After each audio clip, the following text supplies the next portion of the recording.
नमस्कार, मैं हूं दीपक चौरसिया और आज से शुरुआत करने जा रहे हैं चुनावी अड्डे की। इस अड्डे में हर खबर मिलेगी, हर गॉसिप मिलेगी, आपको हर नेता के क्या करने वाला है, क्या नहीं करने वाला और क्या वादा करने वाला है, इन तमाम चीजों की जानकारी मिलेगी। राजनीति में जो होता है दिखाई नहीं देता और जो दिखता है वो होता नहीं, ये बात आप बहुत अच्छी तरह जानते हैं। जो दिखता है वो होता नहीं और जो होता है वो दिखता नहीं। ऐसी ही राजनीति है। कल किसको भरोसा था कि कल एकाएक प्रधानमंत्री आएंगे और परसों एकाएक आएंगे और 3 कृषि कानूनों को वो वापस ले लेंगे। ये भी राजनीति कैसे चलती है, मध्यम चाल, इसी पर बात करेंगे हम इस कार्यक्रम चुनावी अड्डे के। चुनाव के नजदीक आने के साथ ही सियासी पार्टियां वोटर्स को अपने पाले करने की जुगत में लग गई हैं। हर पार्टी अपने कोर वोटर को साध रही है। इसकी वजह है कि अगर ये वोटर जरा सा भी छिटका तो बात बिगड़ने का डर रहता है। सबसे बड़ी और अहम जंग है यूपी की, जो योगी का गढ़ है। यूपी की सियासत में मुस्लिम फैक्टर जीत हार में अहम भूमिका निभाता है। इसलिए मुसलमानों को अपने पाले में लाने के लिए बीजेपी के अलावा करीब सभी दल पूरी ताकत लगा देते हैं और यहीं से ध्रुवीकरण का खेल शुरू होता है। अपनी जहरबुझी जुबान के साथ ओवैसी इस खेल के माहिर खिलाड़ी माने जाते हैं। यह अलग बात है कि हाल फिलहाल में बंगाल में उन्हें मुंह की खानी पड़ी। पिछली दफा यूपी में भी यही हाल हुआ, लेकिन इस दफा उनके बरगलाने वाले बयानों ने अखिलेश खेमे की नींद जरूर उड़ा दी है। इसी वजह से अखिलेश यादव को जिन्ना तक याद आ गए। बात अभी पुरानी नहीं हुई थी। ओवैसी ने एक बार फिर से मुसलमानों को लेकर बयान दिया है। ओवैसी को लगने लगा है कि अगर दबाव बनाया जाए तो कृषि कानून वापसी के ऐलान की तरह ही सीएए पर भी सरकार यू टर्न ले सकती है। बकायदा ओवैसी सीएए वापस नहीं लेने पर यूपी में शाहीन बाग बनाने की धमकी दे रहे हैं। अब सवाल यह है कि क्या हैदराबादी भाईजान अपनी जहरीली जुबान से ही यूपी में अपनी सियासी लकीर खींचेंगे और आखिर इस सियासी जंग में लौटकर फिर बात मुसलमानों पर आ जाएगी, क्योंकि सीएए एनआरसी का विरोध मुस्लिम तबके ने किया था और यह कहते हुए किया था कि धर्म के आधार पर, मजहब के आधार पर कानून नहीं बनाया जा सकता। तो क्या ध्रुवीकरण का खेल उत्तर प्रदेश में शुरू हो गया है? आज इसी पर बात होगी, लेकिन सबसे पहले देख लेते हैं आज का अपडेट।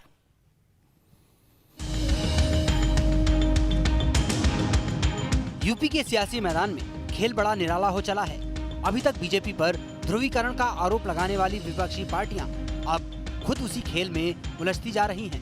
इस बार ओवैसी ने सीए एनआरसी के बहाने सीधी धमकी दे डाली है कि अगर सरकार सीए और एनआरसी पर लिए फैसले को वापस नहीं लेती तो बाराबंकी को शाहीन बाग बना देंगे। अगर एनपीआर और एनआरसी का कानून बनाएंगे तो हम दोबारा रोड पे निकलेंगे, यहीं पर भी शाहीन बाग बनेगा इंशाअल्लाह।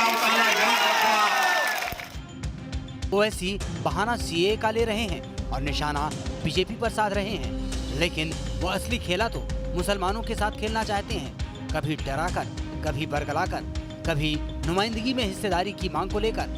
वो कई दफा यूपी के 19% मुसलमानों के लिए इसी तरह के बयान दे चुके हैं। एक बार फिर से बाराबंकी में उनकी जुबान से इसी तरह का बयान निकला। सुनिए और सोचिए, अगर ये ध्रुवीकरण का खेला नहीं है तो क्या है? उत्तर प्रदेश के मुसलमानों, तुम 19% हो और उसके बावजूद भी ना तुम्हारी वोट की अहमियत, ना तुम्हारी जान की कीमत से गुजारिश है कि मर्ज का इलाज हमारे पास है। ये मर्ज का इलाज हमारे पास है और उस मर्ज का इलाज ना समाजवादी पार्टी के पास है, ना कांग्रेस के पास। यूपी में अपनी सियासी जमीन खो जाने का डर अखिलेश यादव को भी लग रहा है। वो सॉफ्ट हिंदुत्व के जरिए ब्राह्मणों को मनाने चले थे, लेकिन ओवैसी को देख उनकी धड़कनें बढ़ी तो बंटवारे के विलेन जिन्ना को महान बताने से नहीं चूके। सरदार पटेल जी, राष्ट्रपिता महात्मा गांधी, जवाहरलाल नेहरू, जिन्ना एक ही संस्था में पढ़ करके बैरिस्टर बन करके आए। खैर, जिन्ना की तारीफ हो तो बीजेपी की भौहें तनेगी ही। यूपी के सीएम योगी ने जिन्ना प्रेमियों को आड़े हाथों ले लिया। दूसरी तरफ भारत को अपमानित करने वाले, भारत के आन मान शान के साथ गुस्ताखी करने वाले, देश की और प्रदेश की जनता जनार्दन, गरीब गांव, गरीब किसान, नौजवान और महिलाओं के हकों पर डकैती डालने वाले, भारत की आस्था को आहत करने वाले, आतंकवाद समर्थक, जिन्नावादी भी दूसरी तरफ खड़े होते हुए दिखाई देंगे। और भाइयों बहनों, उन स्थितियों में याद रखना, चुनाव बड़ा रोचक होगा। यूपी में चुनाव होने हैं, इसलिए विपक्षी पार्टियां इस मुद्दे के सहारे बीजेपी के विजयी रथ को थामना चाहती हैं, फिर चाहे इस बहाने ध्रुवीकरण का एजेंडा ही क्यों न सेट करना पड़े। Team news nation. तो इसी पर बात करने के लिए क्या उत्तर प्रदेश में ध्रुवीकरण शुरू हो चुका है? योगी ऐलान कर चुके हैं कि जिन्नावादी वर्सेस राष्ट्रवादी ये चुनाव होने वाला है। साफ साफ संकेत हैं। बीजेपी के असदुद्दीन ओवैसी भी उसी लाइन पर हैं। अगर अखिलेश यादव की बात की जाए तो वो भी जिन्ना का नाम लेकर ध्रुवीकरण को न्योता दे चुके हैं। लेकिन इससे किसका फायदा, किसका नुकसान, इसी पर बात करने के लिए मेरे साथ भारतीय जनता पार्टी की राष्ट्रीय प्रवक्ता और भुवनेश्वर से सांसद अपराजिता सारंगी जी मौजूद हैं। मेरे साथ पॉलिटिकल एनालिस्ट और मेरे मित्र तहसीन पूनावाला मौजूद है। मेरे साथ शांतनु गुप्ता है, एक पॉलिटिकल एनालिस्ट है। मेरे साथ एडवोकेट कपिश श्रीवास्तव हैं, स्पोक्स पर्सन है समाजवादी पार्टी के, नेता है समाजवादी पार्टी के। मेरे साथ दानिश कुरैशी जी हैं, स्पोक्स पर्सन है AIMIM के। दानिश भाई, सबसे पहले मैं आपसे जानना चाहूंगा, आखिर क्या कारण है कि अब आपको लगता है कि CAA NRC और ये जो कानून है इसको वापस ले लेना चाहिए? आपको नहीं लगता आप तो ध्रुवीकरण का एक मौका दे रहे हैं भारतीय जनता पार्टी को, ऐसा कहकर?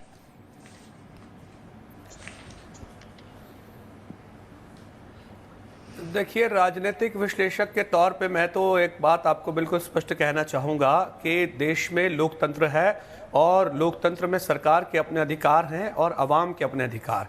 अवाम ने अपने अधिकार इस्तेमाल करके कई बार कानून रिपील करवाए हैं, जो हमने रिसेंटली देखा।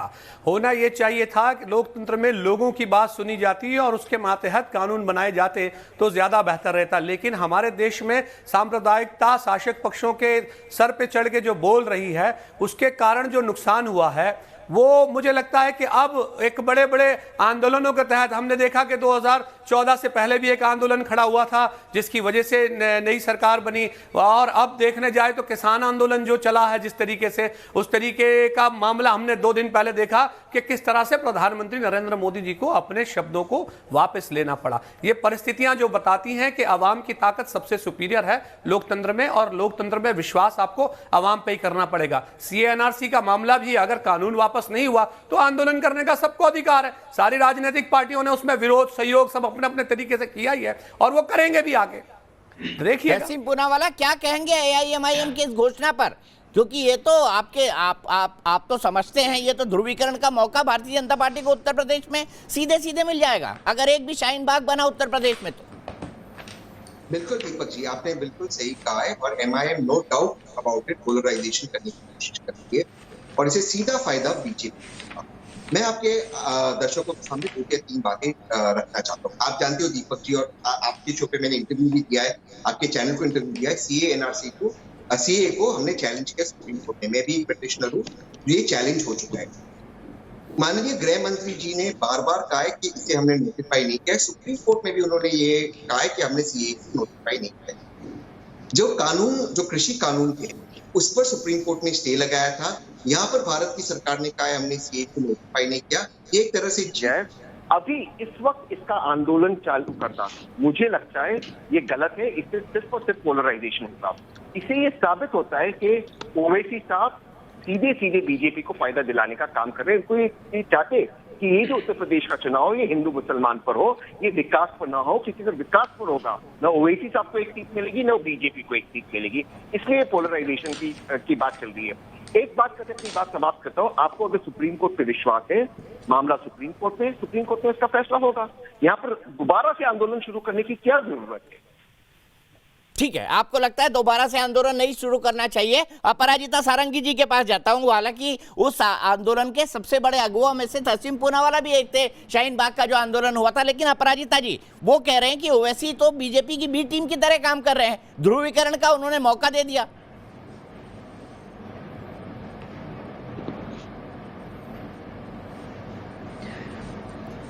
आप सबको मेरा नमस्कार।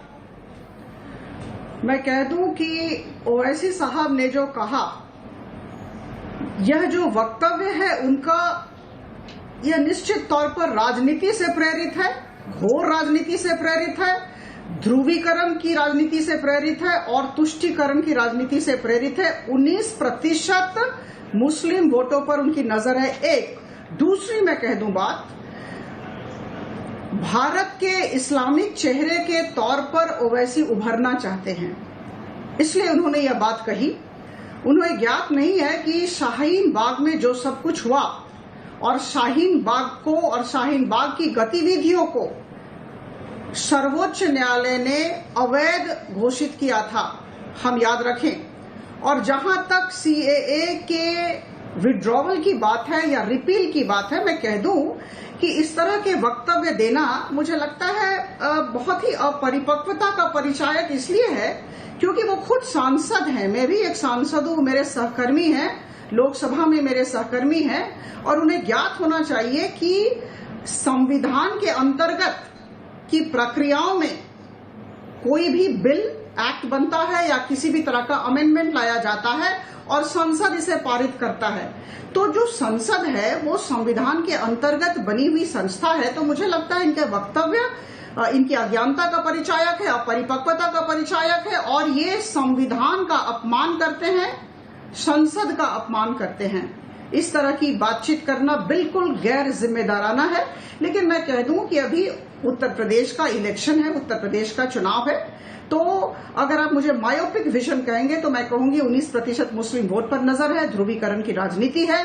लेकिन ये देश में ओवैसी जिस तरह का वक्तव्य बार बार जारी करते हैं, ये इस्लामिक चेहरा बनना चाहते हैं, इसे नजरअंदाज नहीं किया जा सकता है। ठीक है। लेकिन मुझे लगता है कि आपको भी मैं आपके समक्ष भी एक प्रस्ताव देना चाहूंगी दीपक जी, कि इस तरह के जो गैर जिम्मेदाराना वक्तव्य है इनको इग्नोर करना सीखिए, और मुझे लगता है कि भारतीय जनता पार्टी भी इसे अरे हम इग्नोर करेंगे तो आपको फायदा कैसे होगा अपराजिता जी? धन्यवाद। इस बयान से सबसे ज्यादा फायदा तो बीजेपी को होगा।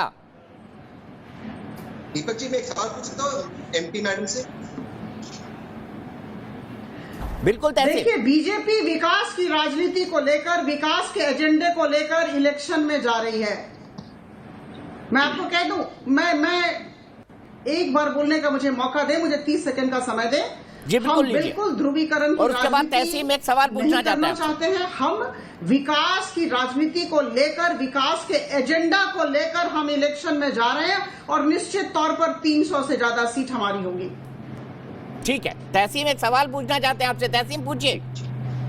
मैडम एमपी, बड़ी विनम्रता से मैं आपसे पूछना चाहता हूँ, आपको तो याद होगा, दीपक भाई को जरूर याद होगा, शांतनु भाई को याद होगा, ओवैसी साहब और उनकी पार्टी यूपीए के पार्टनर थे, कोलिशन पार्टनर थे। उसके बावजूद उन्होंने एक बहुत घटिया स्पीच दिया हमारी देवताओं का अपमान करते हुए, देवी देवताओं का अपमान करते हुए। कांग्रेस की सरकार ने उनको जेल में डाला। उसके बाद ओवैसी साहब लगातार रिकॉर्ड पर ये कहते हुए कि जहां पर कांग्रेस की सरकारें हैं उनको अलाउ नहीं करते उन स्टेट में आकर भाषण देने के लिए। लेकिन ये क्यों होता है कि जहां पर बीजेपी की सरकार है, कर्नाटका के अंदर, उत्तर प्रदेश के अंदर, वो आते इस तरह की बातें करते हैं जिसमें हमारे देश में विभाजन हो? आप क्यों अलाउ करते हैं? आप क्यों एफआईआर फाइल करते हैं, उनको एक बार जेल में नहीं डालते? मैं आपसे एक सिंपल सवाल पूछना चाहता हूँ। बताइए अपराजिता जी। वो कह रहे सॉफ्ट कॉर्नर है ओवैसी के लिए आपके मन में? देखिए, पुलिस और देखिए बिल्कुल नहीं, ऐसी बातें अगर आप ना करें तो बेहतर है। देखिए, ऐसा है कि पुलिस और कानून अपना काम करती है, एक प्रक्रिया होती है हर एक गवर्नमेंट फंक्शनिंग की, और मुझे लगता है इसका सम्मान करना चाहिए। बहुत सारे प्रश्न होते हैं जिसका उत्तर नहीं दिया जा सकता। मुझे लगता है ये भी वैसा ही प्रश्न है। जो कानूनी प्रक्रिया है या पुलिस की जो प्रक्रिया है उस पर हम सब आस्था रखें। ऐसी बात नहीं है कि ओवैसी जी के लिए हमारा बहुत अत्यधिक प्रेम है।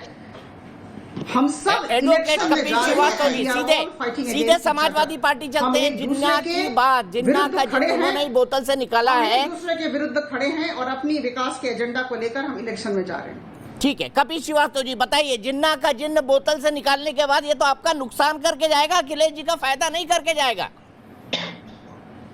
नहीं, जिन्ना का जिन्न तो आडवाणी साहब ने बाहर निकाला था। हम तो उसको याद करने की अखिलेश को क्या जरूरत थी? उसको याद करने की अखिलेश को क्या जरूरत थी 2022 के चुनाव में? देखिए, जिक्र आना और सावरकर साहब का भी साथ में जिक्र आ जाता है जब आप जिन्ना साहब का जिक्र करते हैं, क्योंकि दोनों ही एक सिक्के के दो पहलू थे, और वो जिक्र आ जाता है। लेकिन आपको ये देखना पड़ेगा कि हमारे राष्ट्रीय अध्यक्ष जी जब अपना भाषण और तकरीर करते हैं तो उसमें जनता से जो जुड़े हुए मुद्दे हैं वो 99.9% होते हैं। हमारे यहाँ लिख करके पढ़ करके नहीं बोला जाता है। और अभिव्यक्ति की आजादी है, कोई गैर विधिक काम उन्होंने नहीं किया जितना उस पर प्रश्न खड़ा होता है। मैं अब दूसरी चीज कहता हूं कि दीपक जी, आज ओवैसी साहब ने जो चीज कहा और आज गोरखपुर से जो नड्डा साहब ने बात कही है, लगभग दोनों तो समान ही हैं। उनको भी एक तरफा चीजें चाहिए, वो लाल टोपी को केसरिया बनाना चाहते हैं। आप ये बताइए, लोकतंत्र के अंदर विचारधारा के साथ आप अत्याचार करेंगे और आप ये देश के संविधान के साथ खेल रहे हैं कि नहीं खेल रहे हैं? एक बड़ी पार्टी के आप राष्ट्रीय अध्यक्ष हैं, जहां उनकी प्रवक्ता जो हैं एक सांसद होने के नाते तमाम चीजें कह रही थी, लेकिन ये भी तो सोचना चाहिए कि जब आप बिल पास करवाते हैं तो उस पर निगरानी का अधिकार सर्वोच्च न्यायालय को है। और अनुच्छेद 13(1) से लेकर 13(6) में जो विधियां बनाने की प्रक्रिया दी हुई है उसमें स्पष्ट है कि केशवानंद भारती बनाम भारत संघ के वाद में और मिनर्वा मिल के वाद में एक चीज कंफर्म कर दिया गया है कि आप देखें, समता और समानता का अधिकार मूल अधिकार का भी मूल अधिकार है और वो एक आधारभूत ढांचे के तहत आता है। तो उस पे आपने विधि क्यों बनाई जो डिस्पैरिटी पैदा करती है? क्या कोई सरकार अगर विधेयक ला करके पास करा ले जाए, है ना, कोर्ट के अंदर, कोर्ट इस मामले को सुन लेगा, इस पर डिसीजन दे देगा। लेकिन कपीश श्रीवास्तव जी, आप ही के सवाल को मैं लेकर चल रहा हूं शांतनु के पास। कपीश जी, अगर योगी आदित्यनाथ कहते हैं कि जिन्नावादी बनाम राष्ट्रवादी ये चुनाव होगा, शांतनु गुप्ता, तो क्या भारतीय जनता पार्टी पहले ही दिन से एडवांटेज की स्थिति में नहीं आ जाती है? अगर जिन्ना, सीए, एनआरसी, एनपीआर ये बाहर निकल कर उत्तर प्रदेश चुनाव में आते रहेगा तो सबसे ज्यादा खुश कौन सी पार्टी होगी? देखिए दीपक जी, अगर आप पिछले 2-3 महीने से जब से सारी पॉलिटिकल पार्टीज एक्टिव हुई हैं उत्तर प्रदेश में, अगर आप देखें तो योगी आदित्यनाथ ने एक तरह से जब अपना कैंपेन शुरू करा तो कैसे करा? उन्होंने नरेंद्र मोदी को आमंत्रित करा, पूर्वांचल एक्सप्रेसवे लॉन्च किया, 9 मेडिकल कॉलेज लॉन्च किए, अलीगढ़ का डिफेंस नोड लॉन्च किया, झांसी का डिफेंस नोड लॉन्च किया। लेकिन जब अखिलेश लाते हैं बीच में, कोई जिन्ना कहता है, कांग्रेस के बहुत सारे प्रवक्ता अपनी किताबें लॉन्च करते हैं, हिंदुओं को गाली देते हैं, तो साफ दिख रहा है कौन कहाँ चुनाव मोड़ना चाह रहा है। और ओवैसी जी तो हमें जाने ही जाते हैं। मुझे तो पता नहीं लगता है कि ओवैसी जी इतनी छोटी सी पार्टी है, हम उसे हम लोग इतनी तवज्जो क्यों देते हैं, पूरा चैनल, पूरी डिबेट उस पर लेके क्यों बैठ जाते हैं? तो मेरे ख्याल से एक पार्टी कह रही है कि मैं पूर्वांचल एक्सप्रेसवे बना रही हूँ, एक पार्टी कह रही है कि मैं 9 मेडिकल कॉलेज खोल रही हूँ, मैं डिफेंस नोड खोल रही हूँ, और इधर हमें जिन्ना की बातें सुनाई देती हैं। तो उसको रिस्पॉन्ड करने के लिए बोलना ही पड़ेगा, बोलना पड़ेगा। लेकिन विचारधारा दिख रही है, कौन क्या कह रहा है सामने से, कौन क्या कह रहा है, ये विचारधारा दिख रही है। लेकिन मैं सीधे यहाँ से दानिश भाई के पास आना चाहूंगा। दानिश भाई, ओवैसी साहब सोच समझकर ये दांव चल रहे हैं या उनको लगा कि चलिए एक बार पोलराइजेशन, ध्रुवीकरण फिर खेल लिया जाए?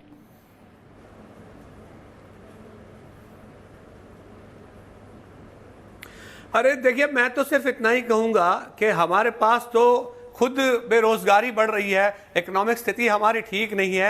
आप बताइए, सीएनआरसी पर आप बाहर से बुलाकर लोगों को क्या देंगे, क्या खाने के लिए देंगे? पहले अपने जो हैं, हमारे देश के जो नागरिक हैं, उनके लिए तो कुछ कर लीजिए। दिक्कत इस बात की है कि हमारे यहाँ तो भूखों मर रहे हैं लोग, हमारे यहाँ तो रोजगार नहीं है, हमारे यहाँ तो आए दिन स्थिति जो है, हमारी इकोनॉमी जो है पूरी डाउन हो चुकी है लॉकडाउन में। उस पर काम करने के बजाय आप चीन से, जापान से, पता नहीं कहां से लोगों को बुला रहे हैं। तो पहले जो लोग हैं उनका आप जीवन स्तर जो है वो सुधारिए, उसके बाद आप बात करेंगे सीएनआरसी में। क्या पूरी दुनिया को ले आइएगा? लेकिन दानिश भाई, अरे मैं भी जानता हूं चीन, लेकिन बातें तो वही हो रही है चीन और जापान की। कहां से बुलाना चाहते हैं आप? अब बताइए तो कि घर में नहीं दाने, आप बताइए देहात में क्या कहते हैं कि घर में नहीं दाने हैं, और कैसे चलेंगे भुनाने? बताइए तो। हमारे खुद के नौजवान बेरोजगार पड़े, जैसे शांतनु जी अभी कह रहे थे। मैं उनसे एक बात पूछूं, आप मुझे ये बताइए कि उत्तर प्रदेश के नौजवानों के लिए योगी सरकार ने क्या किया? उन्होंने वहां के सवाल पर आएंगे, नौजवानों पर क्या किया इस पर भी बात होगी, एक्सप्रेसवे बना नहीं बना इस पर भी बात होगी, बाकी मुद्दों पर भी बात होगी ब्रेक के बाद।